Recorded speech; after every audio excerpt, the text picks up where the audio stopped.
کہ ہماری بھی یہ عادت ہے اکثر کہ ہم اپنے حالات کو لے کر اپنے خدا کو بیان کرتے ہیں کہ ہمارا خدا کیسا ہے. اگر برے حالات ہیں، مشکلات ہیں، تو ہم سمجھتے ہیں کہ خدا اچھا خدا نہیں ہے. کلام مقدس کے اندر، مرقس کی انجیل مقدس کے اندر جب طوفان آیا اور جھیل کے اندر کشتی موجود ہے اور شاگرد اس کے اندر بیٹھے ہوئے ہیں اور کلام کہتا ہے خدا سو رہے ہیں اور انہوں نے پکارا اور وہ چیخ رہے ہیں، خدا ان کے تجھے فکر نہیں کہ ہم ہلاک ہوئے چاہتے ہیں. شاید ہم بھی کئی دفعہ اسی طور پر اپنے خدا کو لے کر ڈیفائن کرتے ہیں، بتاتے ہیں کہ ہمارا خدا جو ہے وہ کیسا. میں آپ سے کہنا چاہتا ہوں آپ کے حالات، آپ کے سرکمسٹانسز اور آپ کے خدا کو بیان نہیں کر سکتے.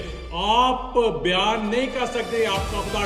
صرف خدا کا زندہ، معتبر، خوبصورت، اعلیٰ، باکمال، لاجواب کلام ہی بیان کرتا ہے کہ خدا کیسا. اگر آپ خدا کو جاننا چاہتے ہو تو آپ اپنی مشکلات کے بلبوتے پر اسے نہیں جان سکتے. اپنی مشکلات کو لے کر یہ نہیں کہہ سکتے کہ خدا ایسا ہے. اگر آپ خدا کو جاننا چاہتے ہو تو آپ کو خدا کے کلام کو دیکھنا پڑے گا اور پھر آپ کو سمجھ آ جائے گی کہ آپ کا خدا کیسا خدا ہے.